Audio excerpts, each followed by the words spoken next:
Bom dia a todos, bom dia a todas, bom dia para você também que está assistindo a gente pela TV UFMA no Maranhão. Sejam todos muito bem-vindos e bem-vindas aqui ao nosso programa. Hoje, sexta-feira, dia de uma agenda mais esvaziada, mas mesmo assim a gente tem dados importantes aí para conversar com vocês, porque saiu a PNAD contínua trimestral, né, aquela que traz um recorte melhor do mercado de trabalho brasileiro. Então a gente vai trazer essas desigualdades do mercado.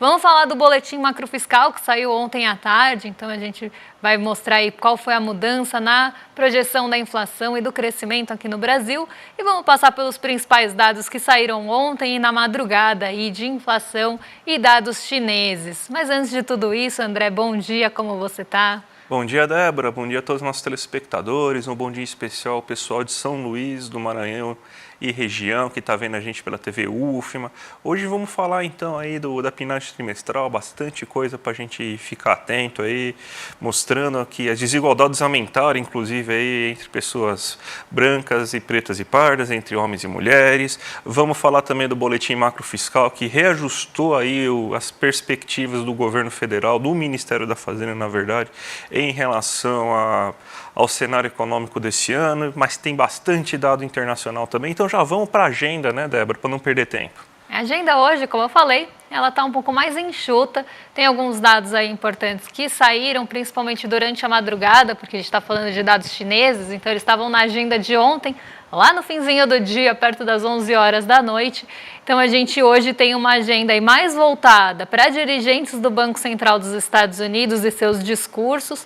Temos aí outros dirigentes de Banco Central, como no caso do Reino Unido e da zona do euro, né? Se a gente for pensar Banco Central Europeu ali também, tem os seus dirigentes participando de eventos. Aqui no Brasil saiu o IPC de maio da segunda quadricemana, IPCS de capitais também de maio da segunda quadricemana. Na zona do euro, esse dado a gente vai trazer com um pouquinho mais de detalhe. Saíram aí os núcleos e os dados de inflação do mês de abril, já dado final aqui. E depois, à tarde, a gente tem aí os poços de petróleo em operação nos Estados Unidos. Então, hoje uma agenda mais enxuta. Além disso, a gente vai trazer aí os dados da PNAD trimestral, que não estão na agenda, mas a gente vai aí trazer para vocês, porque é uma ótica bem interessante aqui do nosso mercado. Mas uma agenda hoje mais tranquilinha na sexta-feira. Hoje o giro pelo mundo vai ser bem completo, né? Porque tem dados da zona do euro, tem dados da China que você acabou de falar agora. Então já vamos colocar aqui aquela notícia que a gente sugere todo santo dia para vocês aí, para vocês saberem o que já aconteceu, o que está acontecendo, o que pode acontecer nos mercados mundiais, aqui também no Brasil. Mas tema a Débora aqui justamente para deixar aí tudo detalhado. Então vamos falar então primeiro da zona do euro, né, Débora? Então vamos falar aí do que aconteceu aí na zona do euro agora. Vamos começar por ela, porque a gente tem aí a divulgação dos dados de inflação e a gente não teve muita novidade aí na variação dos preços na zona do euro. A variação ficou muito dentro do esperado, porque a gente tem lá a leitura preliminar, né, que é como se fosse uma projeção, e depois a leitura final, que é a que saiu hoje. E a leitura final, ela veio aí muito dentro do esperado, não teve nenhuma mudança em relação à leitura preliminar, que seria a prévia desse dado.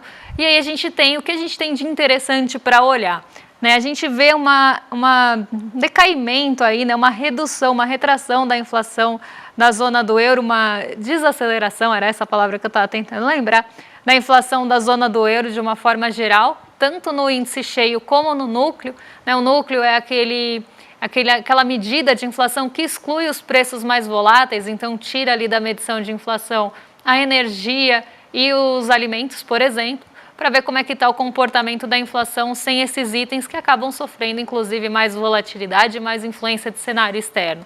E aí a gente vê que a inflação cheia da zona do euro, então o índice de preços ao consumidor, que aqui está como CPI, porque é o nome em inglês aí, o apelido em inglês, né, do índice, ele sai ali de 6,10 em maio de 2023, cai bastante no segundo semestre do ano passado, fica praticamente estável aí nesse começo do ano, com um pequeno pico ali no fim do ano, em dezembro, mas fica em trajetória de queda com um pouco mais de suavidade na trajetória, chegando a 2,40 agora. O núcleo sai de 5,30, tem a mesma trajetória, tem uma pequena diferença ali entre outubro e novembro, que ele cai com um pouco menos de velocidade, mas chega agora a 2,70. Esses dados eles acabaram confirmando ali alguma expectativa que se tem, que a zona do euro vai começar a cortar os juros em junho, tá? Então vamos colocar aí na tela só para ver como é que ficou nessa inflação aí em relação à projeção e ao mês anterior, e vocês vão ver que a gente teve bastante estabilidade nos principais pontos aí da inflação, começando pela variação anual, que é a que a gente estava vendo aí no gráfico de linhas, que teve aquele decaimento, a gente vê que ela ficou bem estável, né? Ela estava em 2,40 no mês passado, a projeção era que continuasse em 2,40, e a inflação, de fato, ficou aí em 2,40 em comparação ao ano passado. Se a gente olhar no núcleo da inflação, ela não só ficou dentro da projeção, que era de 2,70, como teve uma desaceleração em relação ao mês anterior, que sai de 2,90 para 2,70. E aí, quando a gente olha o comportamento mensal, né, que é esse que vocês estão vendo do outro lado da tela, a gente tem um núcleo de inflação com bastante desaceleração em relação ao mês passado, e aqui é variação mensal, então a gente está falando de abril contra março, e no outro caso de março contra fevereiro. Então, em março contra fevereiro, a gente estava com 1,10 ali de núcleo da inflação, a expectativa era que ficasse em 0,70 nesse mês, e isso se confirmou, a gente teve aí uma inflação de 0,70 no núcleo da zona do euro ali, e quando a gente olha para o CPI cheio, a gente vê o mesmo comportamento, só com um decaimento um pouco mais suave. Então, estava em 0,80, a expectativa era de 0,60 e, de fato, ficou aí em 0,60 a inflação cheia. O que mostra mesmo essa desaceleração que a gente vem acompanhando já há alguns meses, tanto do núcleo como da inflação aí de uma forma geral. E, como falei, confirma e dá força para que esse corte de juros comece agora em junho na zona do euro. O empecilho lá está sendo ali o que mesmo que outros países estão olhando como empecilho, que é a taxa de juros dos Estados Unidos com muita incerteza de início de corte. Então pode ser ali que isso influencie alguma postergação do corte de juros da zona do euro, mas a expectativa majoritária é que comece em junho e aí também indo na esteira de outros países europeus que já começaram a cortar juros nesse ano. Vamos então agora para a Ásia, né? Porque a gente também tem dados da China bem relevantes aí que foram divulgados, aí, principalmente sobre investimento, desemprego e como que como o mercado reagiu e como ficou esses dados aí, Débora? Olha, o mercado reagiu bem, tá? Especialmente na produção industrial chinesa, que superou e muito as expectativas e as projeções que se tinha ali de uma forma geral, porque era esperado uma alta de 5,5% nessa variação anual da produção industrial, e a gente teve uma alta de 6,70%, muito maior também do que a do mês passado, que ficou em 4,5%. Então, a gente vê a produção industrial acelerando num ritmo forte, até confirmando alguns dados que aparecem no PMI, no Índice de Gerente de Compras, que é um termômetro aí da produção industrial, que agora de fato foi divulgada, mas aqui até num ritmo mais acelerado do que se esperava. Então, a produção industrial chinesa, ela continua se expandindo e num ritmo aí bastante acelerado, algo que não foi mostrado tão ali de perto, né, tão fortemente no PMI, porque a gente teve uma aceleração, mostrava a expansão sim da indústria, mas uma expansão talvez num ritmo um pouquinho menor. Mas, de fato, a produção industrial acabou surpreendendo a todos e ficou bem acima da projeção e do mês passado. As vendas no varejo, por outro lado, não impactaram, não surpreenderam e não ficaram acima do mês passado. No mês passado, a gente teve uma alta de 3,10% nas vendas do varejo chinês e a gente tinha uma expectativa que ficasse aí em 3,70% nesse mês de abril. As expectativas foram frustradas, a gente tem aí um dado de vendas no varejo em 2,30%. Um aumento, sim, mas um aumento menor do que o esperado. Os ativos fixos, né, também ficaram ali abaixo da expectativa. A expectativa era de 4,60% de alta nos investimentos em ativos fixos, saindo de um mês passado de 4,5%. Ficou em 4,20%, também não superou as expectativas, mas o mercado olhou muito para a produção industrial, porque ela veio muito acima do esperado, e isso já deu um fôlego inicial para as commodities, e eu vou explicar daqui a pouquinho, né, o segundo fôlego que veio quando a gente for falar do fechamento asiático, mas aqui a gente já vê um primeiro fôlego nas bolsas asiáticas de uma forma geral e no preço das commodities, porque hoje o minério de ferro lá em Dalian subiu mais de 2%, então a gente tem esse fôlego principalmente vindo da produção industrial. Eu separei um outro gráfico que eu vou passar aqui rapidinho, que mostra que o desemprego na China também caiu nesse mês. Então, eles soltam todos esses dados juntos, né? Um pacotão ali de dados da China que saem normalmente nesse período do mês. Então, o desemprego ficou em 5, a expectativa era de 5,20, então um desemprego ali menor do que o esperado na China e também menor do que no mês passado. A expectativa era que o desemprego se mantivesse ali em 5,20, mas ele caiu para 5%, mostrando essa estabilidade. O desemprego da China está sempre rondando aí esses 5%. Então, a gente tem aí esse dado também mostrando algum aquecimento e com um desemprego um pouco menor. E aqui a gente tem a produção e vendas acumuladas no ano, né, da vendas no varejo de produção industrial, e a gente vê que a produção industrial também está aí ficou acima da projeção e as vendas do varejo não, refletindo ali o gráfico anterior. Então a gente tem esses dados sendo divulgados hoje na China, na verdade ontem, né, ontem à noite, 11 horas da noite aqui do Brasil, na China, mas hoje já de manhã na China, e esse foi o primeiro fator que eu falei que deu um fôlego ali para as bolsas. O segundo foram os novos estímulos, né, então não é dia da marmota, eles voltaram a rondar novos estímulos para o setor imobiliário chinês, que está bem fragilizado, não é de hoje ali que o mercado imobiliário chinês está mostrando dificuldade, enfraquecimento, e aí o governo decidiu aí por novos estímulos, e foram estímulos até considerados bem ousados ali para o mercado chinês, né, para o setor imobiliário, mas foram recebidos muito bem pelo mercado. Então, o primeiro estímulo seria ali, né, a flexibilização das regras das hipotecas. Então, esse seria um primeiro ponto. E o segundo ponto, essa sim uma medida considerada mais ousada, seria a compra de moradias não vendidas pelo governo chinês. E aí a gente vê o Hang Seng reagindo muito bem. E eu coloquei aqui o Hang Seng de propósito, ele não foi a segunda bolsa que mais subiu, mas não foi quem liderou a alta no mercado asiático hoje. Ele subiu 0,91%, mas eu coloquei ele aqui como exemplo porque o Xangai Composto vocês vão ver na abertura, porque ele está lá junto ao Nikkei. Subiu mais o Xangai Composto do que o Hang Seng, mas eu coloquei o Hang Seng aqui porque o Hang Seng ele tem um peso grande de incorporadoras e setor imobiliário chinês na composição, e ele reagiu muito bem nessa manhã, subiu 0,91%, dando sequência ali ao movimento que já tinha sido observado ontem, que foi de alta também no índice de Hong Kong. Vamos agora para o Brasilzão, Débora, que saíram os dados da PNAD trimestral, e a vantagem da PNAD trimestral é justamente que ela tem diversos recortes por sexo, por cor, por nível de instrução, por idade, então dá para fazer um recorte bem amplo aí quando a gente faz uma análise aí. E se a gente for pegar os principais recortes, a gente vê que a disparidade aumentou bastante, né? Então o desemprego aumentou, né? Mas o desemprego foi mais cruel tanto para pessoas pretas e pardas em relação às brancas, quanto para as mulheres em relação aos homens. Até por causa do tipo de desemprego que ocorreu, né? Porque esse desemprego é sazonal, esse do primeiro trimestre, então todo ano você vai ver o desemprego aumentando entre o final do ano e o começo do próximo ano, então esse daí foi flex, né? Saiu de 7,4 para 7,9, mas o tipo de emprego que ocorre, que acaba sendo eliminado nesse começo é justamente aquelas vagas temporárias que exigem menor nível de instrução, que pagam piores salários, geralmente são empregos informais, e a gente sabe que as pessoas pretas e pardas são a grande maioria aí,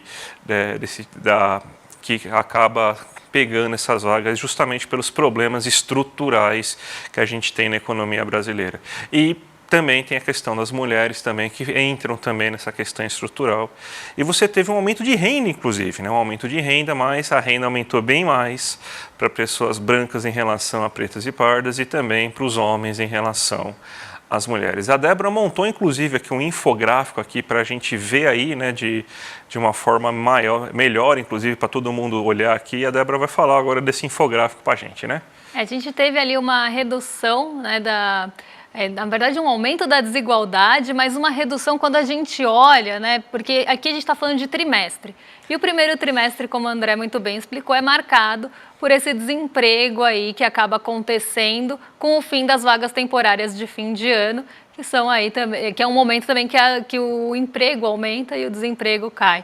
Então, se a gente for comparar, né, o desemprego, né, a taxa de desocupação em relação ao quarto trimestre do mês passado, então, desculpa, o quarto trimestre do ano passado, de 2023, a gente vê que teve um aumento de 0,5 ponto percentual, sai ali de 7,4 para 7,9 o desemprego entre os trimestres. Mas quando a gente olha em relação ao trimestre anterior, que é uma métrica até melhor de olhar, porque isso sempre acontece nessa passagem aí do quarto para o primeiro trimestre, a gente vê que a taxa caiu 0,9 ponto percentual, né? Então, a gente tinha uma taxa ali no período anterior, né? Então no mesmo período do ano anterior, então a gente está falando do primeiro TRI de 2023, uma taxa em 8,80. Então teve sim uma queda, uma melhora em relação ao quadro do ano passado, mas esse aumento de 0,5 ponto até bem esperado quando a gente olha para a passagem do trimestre pelo fim das vagas temporárias. Quando a gente olha aí a taxa de desocupação foi, né, por gênero, foi de 6,5, abaixo da média, da média nacional e da média geral, que foi 7,90.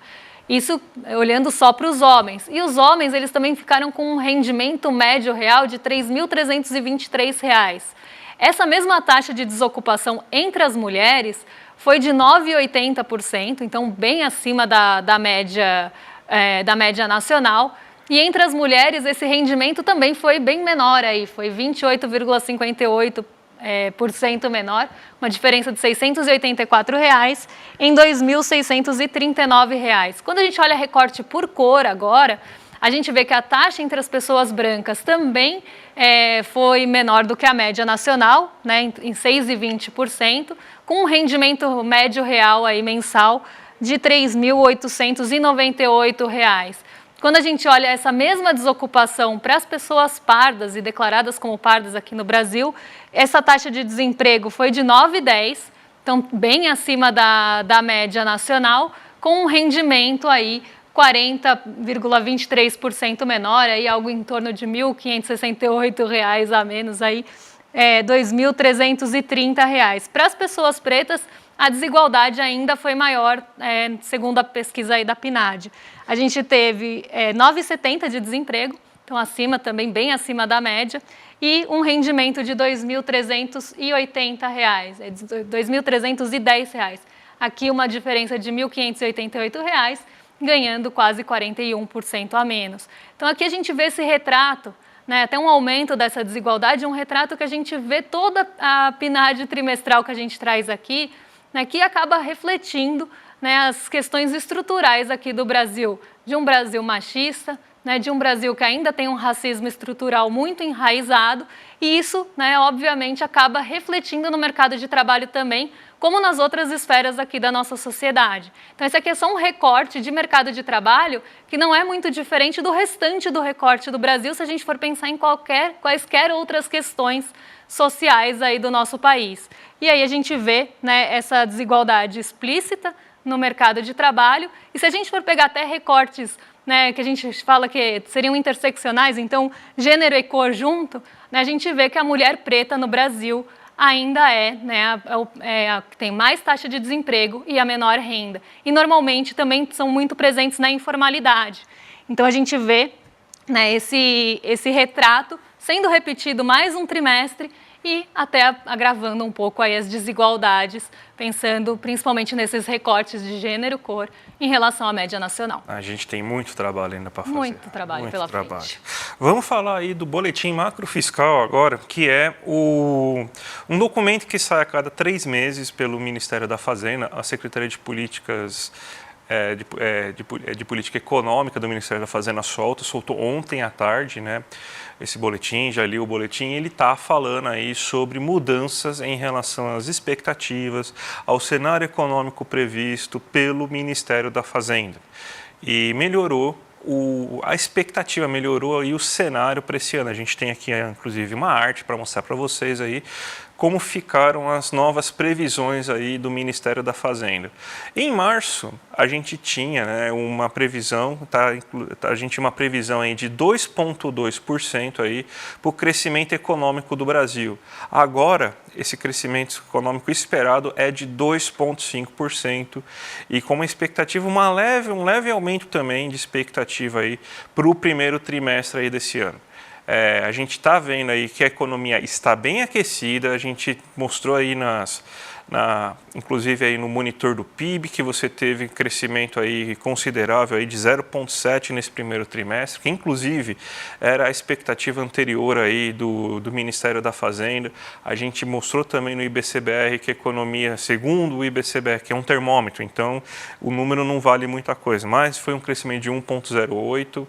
A economia está caminhando bem aí para esse próximo momento aí, para esse ano aí. Então já aumentando, a gente teve um crescimento de 2,9% no último ano, um crescimento de 2,5% é bem maior, é quase 1,1 pontos percentual acima do que estava sendo esperado pelo mercado no começo do ano. Então, e agora cada vez mais o mercado está indo de encontro às previsões do Ministério da Fazenda, porque está vendo realmente que a economia está aquecendo. Então, aí, esse é um bom sinal. Em relação à inflação, você teve um leve aumento aí de expectativa. Até mais, agora, vamos dizer assim, o Ministério da Fazenda foi mais para o lado do mercado, porque o mercado já está prevendo essa inflação de 3,8% e agora o Ministério da Fazenda prevê uma inflação de 3,7%. Normal, porque esse leve crescimento aí da economia deve também aumentar também um pouco o preço, principalmente no setor de lazer, né, porque é os serviços que estão aumentando. Então, você tem também um aumento na inflação, mas se a gente quer uma economia crescendo um pouco mais e o custo disso for uma inflação 0,2 pontos percentuais maior, eu acho que é uma troca bem justa. Então, está aqui as novas perspectivas, bem alinhadas. Então, é bem possível aí que a economia cresça mais do que o esperado no começo desse ano, Débora. Lembrando que lá no começo do ano as projeções do Focus, né, estavam bem pequenininhas e agora elas estão sendo revisadas e chegando aí mais próximas de outras previsões aí de outros órgãos e entidades. Vamos falar agora do nosso giro de mercado, né? Vamos entender o que está acontecendo nas nossas bolsas nessa manhã e nos mercados de uma forma geral. Porque a gente tem nosso Ibovespa em queda e eu vou explicar por quê, mesmo num dia que a gente tem apoio das commodities. O petróleo Brent está subindo, mas está muito perto da estabilidade, até esteve mais alto, né, em alguns momentos da manhã, mas agora está operando bem próximo da estabilidade, até aguardando os dados de poços de petróleo em operação nos Estados Unidos. Mas a gente já teve um apoio aí do preço do minério de ferro, que subiu bastante nessa madrugada, e já poderia dar um apoio, diminuir aí essa perda do Ibovespa. E por que ela está acontecendo? Por que nosso Ibovespa está caindo 0,20 nessa manhã? Se a gente for olhar aqui, as Treasuries elas voltaram a subir, elas estão com uma alta de 0,58% nesse momento, então os títulos de dívida dos Estados Unidos com vencimento para 10 anos são negociados a 4,40% agora. Por que isso está acontecendo? Se a gente teve uma divulgação tão positiva ali dos dados de inflação dos Estados Unidos, né? Se eles não surpreenderam negativamente, pelo contrário, surpreenderam positivamente com uma composição ali favorável, por que a gente está tendo esse rendimento das Treasuries voltando a acelerar? Quando a gente teve a divulgação da inflação dos Estados Unidos, os rendimentos caíram bastante. E caíram aí entre quarta e quinta-feira, eles tiveram um arrefecimento bem importante durante o dia, principalmente da quinta. Depois a gente começa a ter uma inversão e as Treasuries vão para o terreno positivo, voltam a subir no finzinho do dia de ontem. E aí é justamente o ponto que eu quero chegar. Por mais que a gente tenha tido uma inflação abaixo do esperado e bem controlada lá nos Estados Unidos, os dirigentes do Fed que falaram essa semana, então os dirigentes do Banco Central, ontem a gente teve a dirigente de Cleveland falando e outros dirigentes que falaram no começo da semana, mostraram bastante cautela em relação à condução da política monetária dos Estados Unidos. Então, mostraram ali que eles estão com incerteza de quando essa taxa de juros começa a cair. Eles não apontaram, não sinalizaram para um momento que a gente deve começar a observar essa queda e, pelo contrário, falaram que tem que olhar muito de perto os dados que ainda estão para sair, é que não tem nada ali muito concreto em relação a início de cortes, então acabaram ali sabonetando um pouco desse assunto e falaram muito ali da centralidade da inflação, da queda dos preços ainda lenta nos Estados Unidos, e aí isso fez com que as treasuries voltassem a subir, reagindo aos dirigentes do Fed, e não mais à inflação que saiu no começo da semana. Então a gente tem esse movimento puxado justamente por essas falas, e a gente viu que agora 11h15 tem outro pronunciamento acontecendo. Então, isso tem potencial também para elevar o rendimento das treasuries. O nosso DI futuro reage primeiro, né? Então, num primeiro fator aí, a alta das treasuries. Então, se a gente tem alta das treasuries lá fora, a gente já espera que as nossas expectativas para os juros acompanhem. Só que hoje a gente também teve, durante a manhã, falas do Roberto Campos Neto, presidente do Banco Central, também colocando ali algum entrave em relação aos cortes de juros aqui no Brasil, né? Então ele falou ali durante a manhã toda, e isso era muito aguardado pelo mercado, justamente no mercado de juros. Então isso poderia, né, as falas do Roberto Campos Neto, aliadas aí com as falas dos dirigentes do Fed, tinham bastante potencial para levar nossos juros futuros para o positivo, que é o que está acontecendo. Ao mesmo tempo, a gente tem queda do dólar, mesmo com os juros futuros lá nos Estados Unidos subindo. Por quê? A gente tem apoio das commodities hoje, então a gente deve ver um movimento mais favorável para as ações ligadas à metalurgia siderúrgica e também petróleo de uma forma geral. As ligadas às commodities, elas devem puxar a nossa bolsa, diminuir na verdade a queda, não puxar para cima, mas limitar a perda. E aí, esse aumento dos preços das commodities faz com que o real se desvalorize frente ao dólar e o dólar se desvalorize.